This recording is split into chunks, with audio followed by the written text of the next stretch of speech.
টঙ্গীর বিশ্ব ইজতেমা ময়দানে দখলকে কেন্দ্র করে মাওলানা জোবায়ের ও সাতপন্থীদের মধ্যে সংঘর্ষে ৩ জনের প্রাণহানি হয়েছে। এ সময় শতাধিক লোক আহত হন। গতরাত ৩টার দিকে টঙ্গীর ইজতেমা ময়দানে এই ঘটনা ঘটে। হতাহতদের ঢাকা মেডিকেলে সহ বিভিন্ন হাসপাতালে নেওয়া হয়েছে। নিহতরা হলেন কিশোরগঞ্জ জেলার ১১ সিন্ধু গ্রামের বাসিন্দা বাচ্চু মিয়া ও ঢাকার দক্ষিণ কানের বেড়াইত এলাকার বেলাল। পরিস্থিতি নিয়ন্ত্রণে টঙ্গীর ঘটনাস্থলে ৪ প্লাটুন বিজিবি মোতায়েন করা হয়েছে। স্থানীয়রা জানান, রাত ৩টার দিকে সাতপন্থীরা তুরাগ নদীর পশ্চিম তীর থেকে কামারপাড়া ব্রিজ সহ বিভিন্ন রাস্তা দিয়ে ইজতেমা মাঠে প্রবেশ করতে থাকে। এ সময় মাঠের ভেতর থেকে জোবায়েরপন্থীরা ইট পাটকেল নিক্ষেপ করে।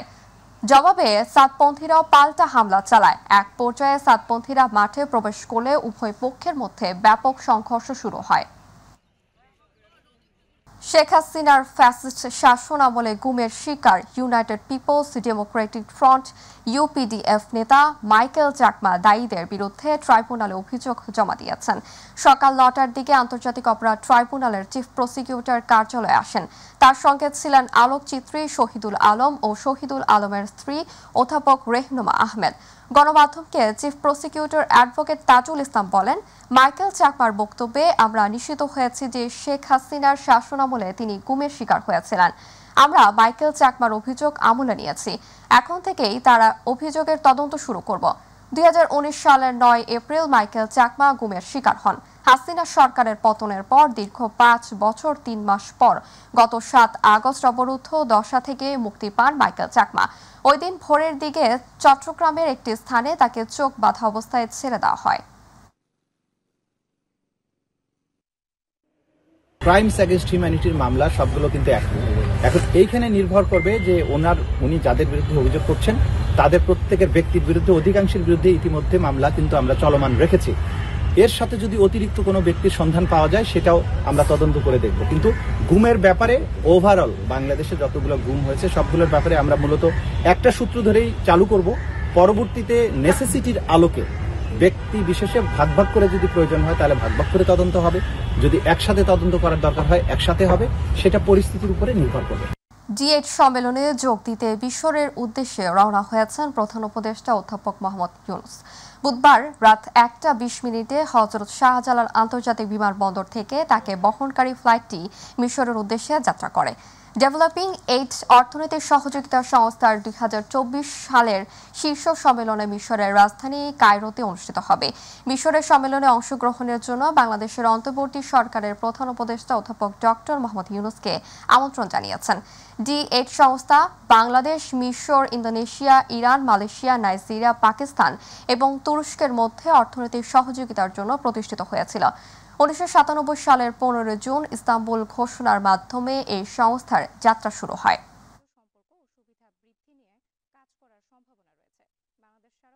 প্রবাসীদের ভোটাধিকার নিশ্চিতে সংস্কার কমিশন ও নির্বাচন কমিশনকে উদ্যোগ নেওয়ার আহ্বান জানিয়েছেন যুব ও ক্রীড়া এবং স্থানীয় সরকার। পল্লী উন্নয়ন ও সমবায় উপদেষ্টা আসিফ মাহমুদ সজীব ভূঁইয়া রাজধানীর ওসমানী স্মৃতি মিলনায়তনে আন্তর্জাতিক অভিবাসী দিবস এবং জাতীয় প্রবাসী দিবসের আলোচনা সভায় তিনি একথা বলেন। উপদেষ্টা বলেন, প্রবাসীদের কষ্টার্জিত অর্থে দেশের অর্থনীতির চাকা সচল থাকে। তাদেরকে নাগরিক হিসেবে ভোটাধিকার প্রয়োগের সুযোগ দিতে হবে। এছাড়াও আমি একজন নাগরিক হিসেবেও এটা দাবি করতে চাই এবং পরামর্শ দিতে চাই আমাদের নির্বাচন কমিশন, সংস্কার কমিশনকে প্রবাসীদের ভোটাধিকার নিশ্চিতের জন্য একটি সুস্পষ্ট এবং বাস্তবায়নের একটা সুন্দর রূপরেখা যেন তারা সরকার এবং নির্বাচন কমিশনকে প্রদান করে। আমরা চাই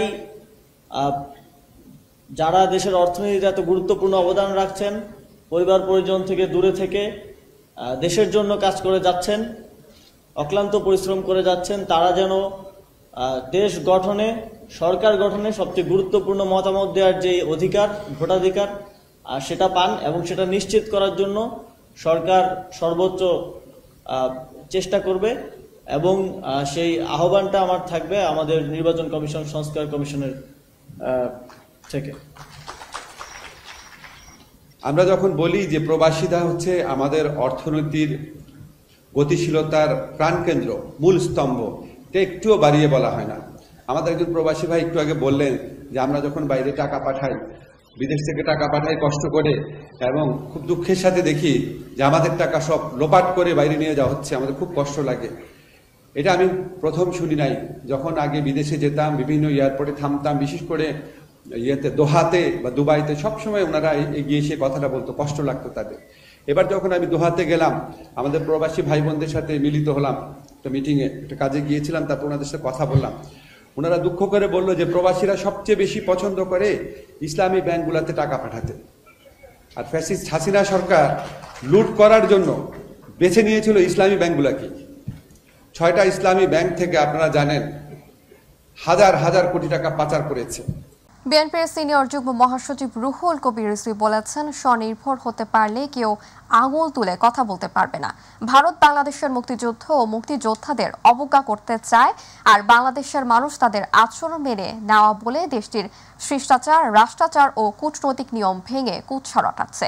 সকালে রাজধানীর কাকরাইলে কম দামে দেশীয় পণ্য বিক্রয় কার্যক্রমের উদ্বোধন করে তিনি এসব কথা বলেন। তরুণ মেজর বাংলাদেশের স্বাধীনতা যুদ্ধের ঘোষণা দিয়ে যে তরঙ্গ তৈরি করেছিলেন, এই তরঙ্গে অন্যান্য সেনা অফিসার এবং অন্যান্য বাংলাদেশের মানুষ উদ্বুদ্ধ হয় এবং তারা মুক্তিযুদ্ধে ঝাঁপিয়ে পড়ে।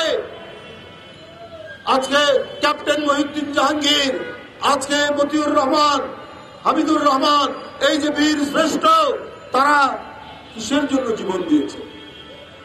ওরা কি ভারতের সাথে ভারতের বিজয়ের জন্য জীবন দিয়েছে, না তার নিজ দেশ ভারতের বিএসএফ প্রায় দিনই 2 দিন 3 দিন পর পর আমাদের সীমান্তে বাংলাদেশিদের হত্যা করে? একমাত্র শেখ হাসিনার সরকার ছাড়া বাংলাদেশের বিভিন্ন রাজনৈতিক দল এটার প্রতিবাদ করে। বাংলাদেশ থেকে প্রতি বছর বিদেশে চিকিৎসা নিতে যান অসংখ্য রোগী।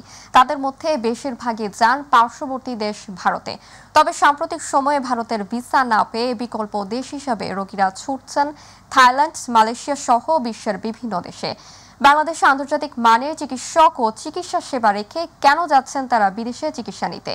এই বিষয়গুলো নিয়ে কথা বলতে চিকিৎসকদের সাথে বিস্তারিত জানাচ্ছেন এস.এম. তানভীর। প্রতি বছর বাংলাদেশ থেকে অসংখ্য মানুষ চিকিৎসা নিতে যান বিদেশে, যার মধ্যে 92% মানুষই যান ভারতে। বাংলাদেশের স্বাস্থ্য অর্থনীতিবিদদের মতে গত বছর চিকিৎসা খাতে বৈধভাবে $156 বিলিয়ন অর্থাৎ বাংলাদেশি মুদ্রায় 17,000 কোটি টাকা বিদেশে নেওয়া হয়েছে। এগুলো গেছে ভারত, থাইল্যান্ড, সিঙ্গাপুর, যুক্তরাজ্য সহ বেশ কয়েকটি দেশে। তবে বেশিরভাগই গেছে ভারতে। ভারতের পর্যটন মন্ত্রণালয়ের তথ্য অনুযায়ী বছরে বাংলাদেশ থেকে 25 লাখের মতো রোগী তাদের দেশে আসেন। স্বাস্থ্যসেবা নিতে রোগীরা প্রায় $500 মিলিয়ন ওই দেশে ব্যয় করেন। তবে দুই দেশের সম্পর্কে টানাপোড়েনের কারণে রোগীরা বর্তমানে ভারতে ভিসা না পেয়ে ছুটছেন সিঙ্গাপুর, থাইল্যান্ড সহ অন্যান্য দেশে। চিকিৎসা নিতে বাংলাদেশ বিমুখিতার পেছনে আস্থার সংকটকে দায়ী করছেন এই চিকিৎসক।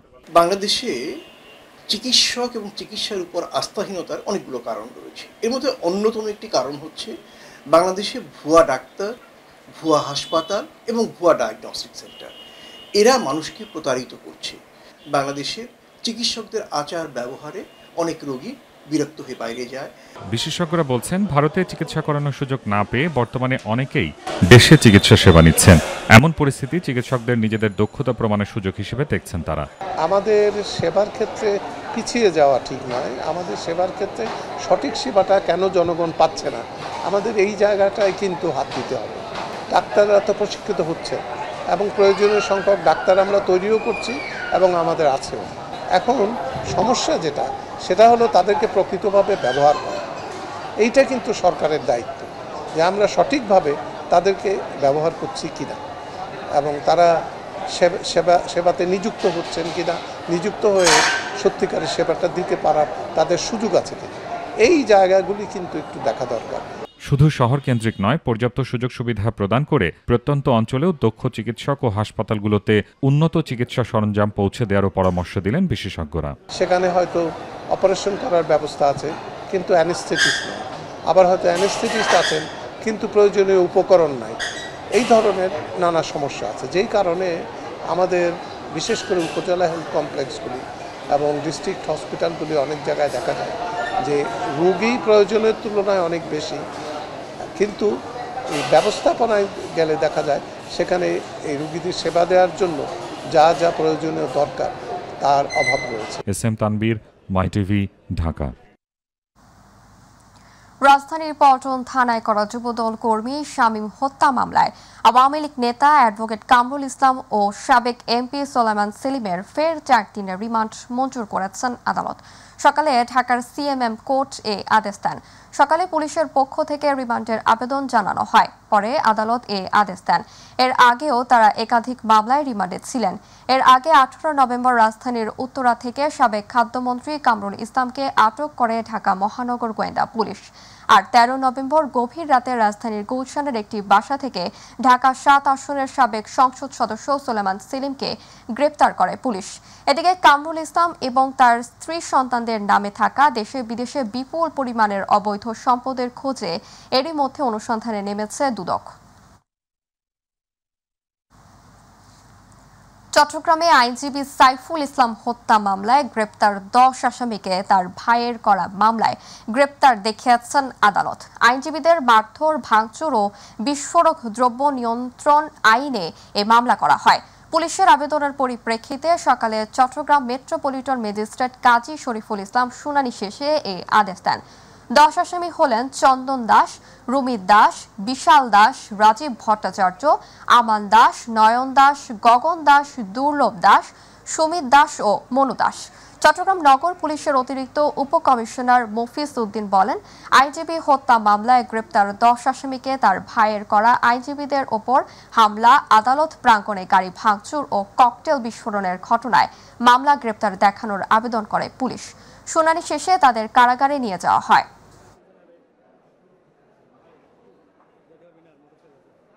নবান্ন আসলেই বাঙালির ঘরে ঘরে পিঠা খাওয়ার ধুম পড়ে।